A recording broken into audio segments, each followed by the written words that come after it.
At approximately noon, a high-pitched frequency emanated from the intercom on the wall. At the exact moment the sound stopped, all the students' heads snapped up. Their eyes glazed over, and they simultaneously looked directly at me. I could feel a vibration in the air, and the hair stood up on my arms. For a few minutes I waited and stared back at the blank faces of my 20 once friendly pupils, who just moments before were chatting excitedly. Their empty expressions quickly creeped me out, and I was forced to look away. I'm writing this down so I can provide good documentation if anything else happens. And I may need a record for the paramedics when they show up. My gut tells me not to move, so I sit, alone, still, nothing moving but my well-hidden hands, waiting for them to snap out of it. My only guess as to what happened is the sound triggered a mass seizure that only adolescents are susceptible to. You know, like those tones to test how old your ears are. Maybe adults can hear the frequency, but it doesn't alter our behavior because our brains are fully developed. Whatever it is, I need to write the details down. There have been no changes in behavior so far. As I sit here writing this, my classroom of 20 high school students stare back. I'm trying not to glance their way, because every time I do, my heart races and I start to hyperventilate. It's been over 5 minutes since the sound ended, and not any of them have blinked or moved. How is that even possible? I don't know what's wrong with them, but I'm too afraid to move from my chair to check. The looks on their faces are too alien. The sounds of their breathing too unfamiliar and ragged. I've never noticed how unnerving complete stillness could be until a few minutes ago. Our bodies are not meant to sit totally still. We fidget and twitch hundreds of times an hour. To see this is truly bizarre and unnerving. I'm sure you're thinking, what a wimp, they're only kids.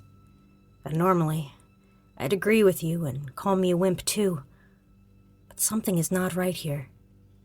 My instincts tell me that these are not my students anymore, and that I can't rely on the relationship we've built over the last 8 months to save me. The word savage keeps popping into my head, and I don't know why. It's like some warning beacon is going off every time I consider getting up.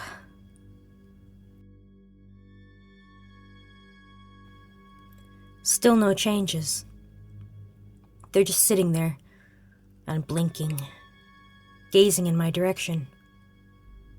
I think I'm going to cry. I'm so scared that something is really wrong with them. I want so much to get up and check, but my legs are paralyzed with fear. Since this all began, not a single person has walked down the hallways as usual. It's as if the school is shut down. I can't hear any noise coming from the other rooms. I'm too far away to see out the door. Could this be happening in other rooms as well? I have to make a plan to get up. I'm going to sit tight for a few more minutes to figure something out. Okay, game plan. I think I might chance grabbing at my cell phone out of my drawer and texting my friend Jessica across the hall. I just have to be careful not to draw their attention. I'm slowly going to open my drawer and grab it out. 20 minutes after event. Well, that didn't work. I was shaking so badly that I dropped my phone on the floor, making a huge noise. They respond to noise by mimicking the sound. My God, all 20 students just simultaneously and perfectly recreated the sound of my phone hitting the floor. I've never before witnessed anything so terrifying in my life. Can't stop shaking. I can't chance hearing that sound again. Ever.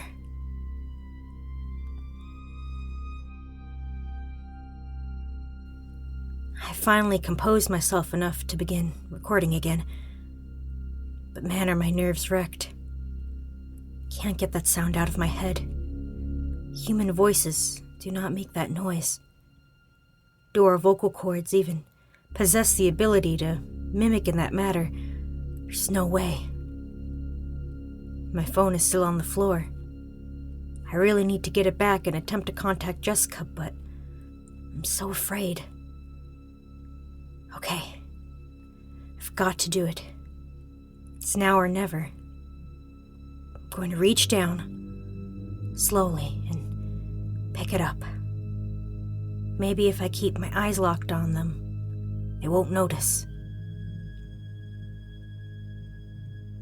Now I know what they do if you move. They move too. All of my students are now standing and staring at me, with smiles on their faces. I thought the blank looks were disturbing. This is unnerving on a whole other level. Those wicked smiles. I've never seen any of these kids smile like this before. It's like looking into the face of 24 evil mimes. Dear Jesus, it's horrible. I don't know how much more of this I can take. Where are the authorities? Where are the principals? Why hasn't anyone come to check on us yet? Am I losing my mind? The classes are supposed to transition in another 10 minutes. And then I will know for sure if it's just my students who have been affected. The transition bell just rang. It's like nothing ever happened. With the sound of the bell, all 20 students snapped out of their daze. They gathered their belongings, smiled normally at me, and walked out of the room. I'm still sitting here in complete shock. I can hear the other classrooms emptying into the hallways as well. But that doesn't answer any of my questions. Did the other students just break out of the trance too? Or was this just my room? I'm going to check on the other teachers and students to see if this anomaly occurred anywhere else. I'm not sure if that would make me feel better or worse. On one hand, it would confirm my sanity. On the other hand, it would suggest a much larger issue. I'll keep you posted when I have more details.